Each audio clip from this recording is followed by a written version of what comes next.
Fig growers, it's Ross, and I got a great video for you guys if you grow figs, because I want to show you some of the trees I'm growing, and I think you guys will be interested. And I'm going to try to break this down into only a couple varieties per video rather than just showing you all of what I have in one go, and try to really give you guys my thoughts on it, try to give you some information to see if you guys would want to even grow it yourselves.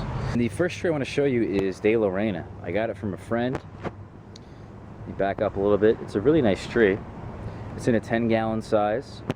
I have some air layers on it right here and right here, and it's just got a nice shape to it. And what I like about it, if you can kind of see what I'm trying to show you guys here, is that it's got a trunk, and it's a pretty high trunk, and it goes up and then it splits up into four different branches, and it's got some lower branches. And I thought if I air layer the lower branches and I'm left with just the 4 branches up top, what I want to do is actually put some weights, put some rocks on this, and kind of tie it down so that it forms a weeping habit. Some figs just have a really heavy load on their branches, and they kind of weep on their own. Weeping trees are just beautiful in general, and you'll see them a lot in ornamental settings.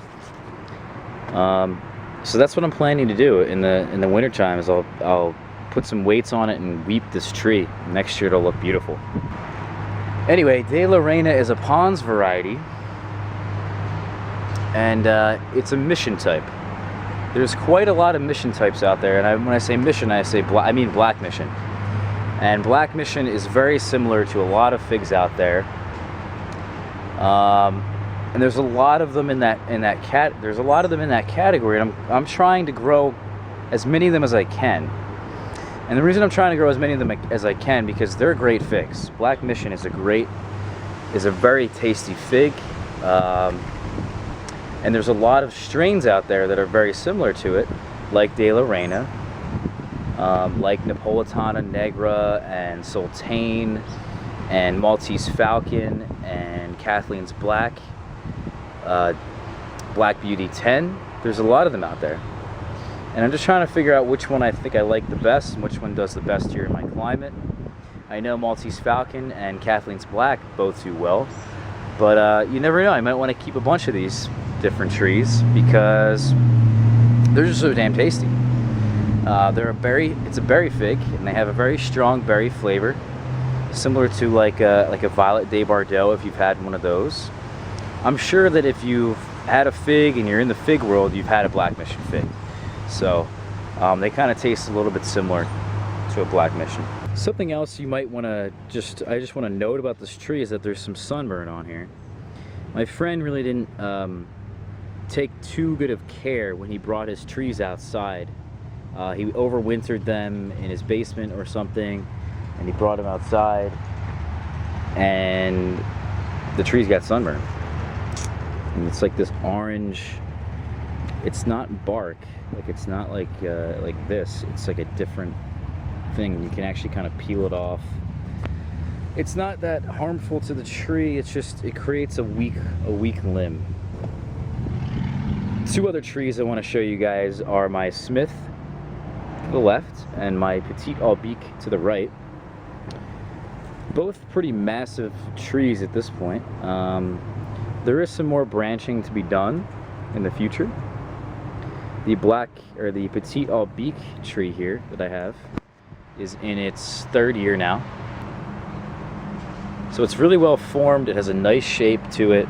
This is kind of what you're going for when you're growing your figs out as a tree.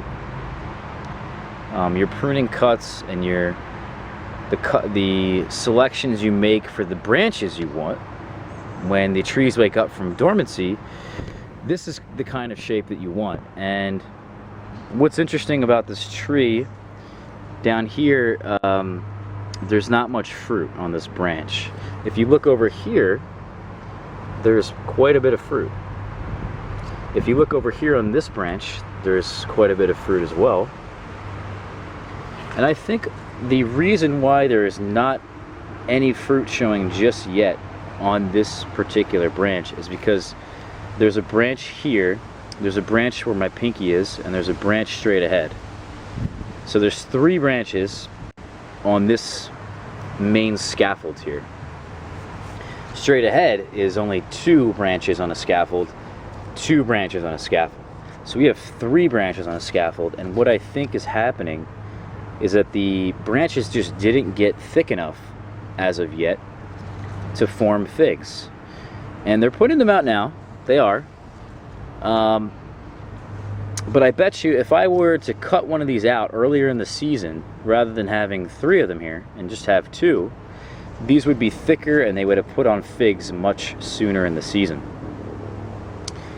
Having figs much sooner in the season, especially in my area, is really good because you want to get all your figs to ripen before that fall weather sets in.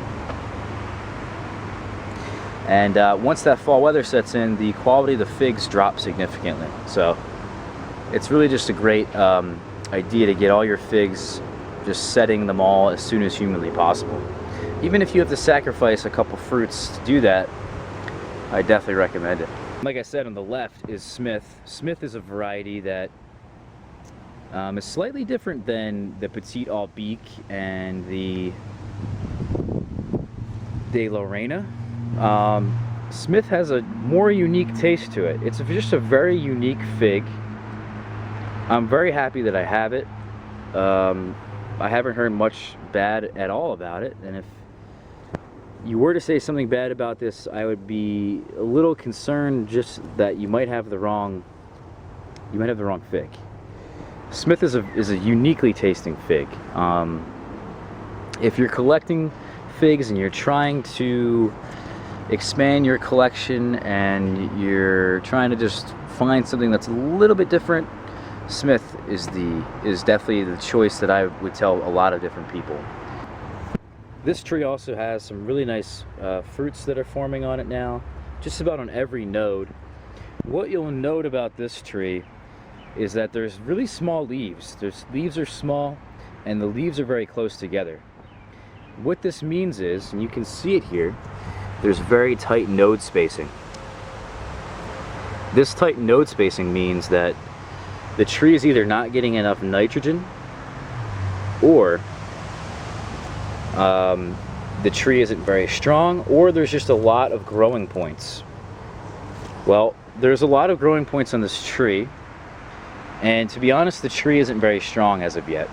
The Petite All Beech is a much stronger tree than my Smith, and that's because my Smith was grown, if you guys remember, it was grafted to a brown turkey rootstock. You can see the graft here and what it looks like today. It's a beautiful formation. It's great. It's fantastic. I'm very happy with it. It's very strong. And what I did was I air layered the trunk, and you guys saw that video. I have all these videos about the Smith. It's called the Smith series.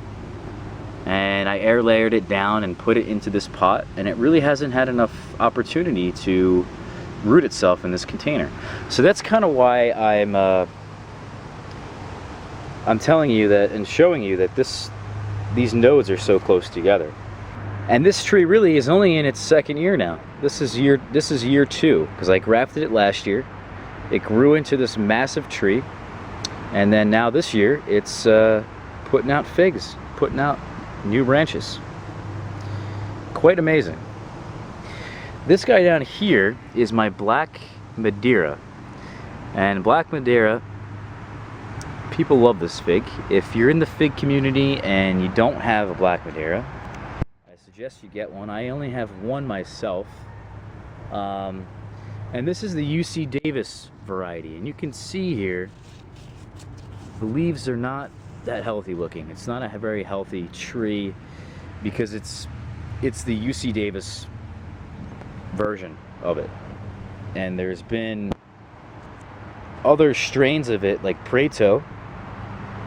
Prato is not the same fig as Black Madeira, but it's so similar that you pretty much can say it is. I mean, there's not much difference in it at all.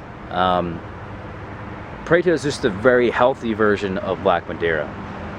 And there's also a strain of Black Madeira called Black Madeira KK. And what I'm thinking is that KK, he basically got a healthy branch off of his Black Madeira, UC Davis, and air layered it and then created a healthier tree that way.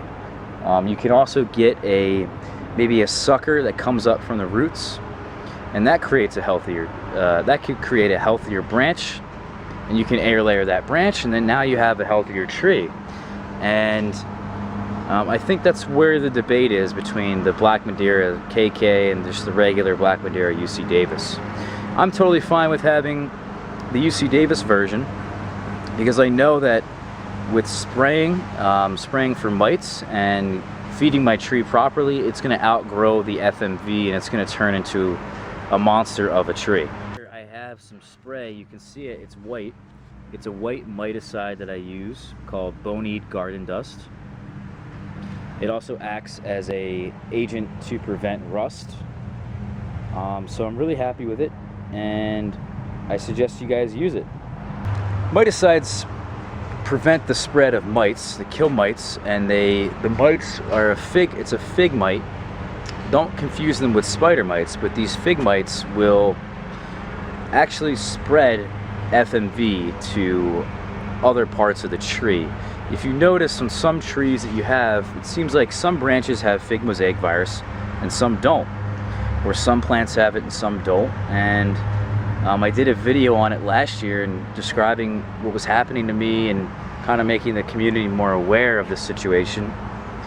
That was really the end goal of the video, and I can honestly say that there is such a thing as fig mites, and it was affecting my trees last year. And it is continuing to affect my trees this year. What I needed to do was to spray my trees with a miticide when the trees were dormant.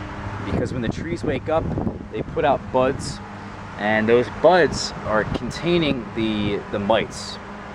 So if you can kill them and spray the buds with the miticide, you can kill the mites and prevent the spread of the mites to your other trees and to your other branches. Okay guys, so that was Ross, and I hope you guys enjoy the rundown I just gave you on those couple of varieties.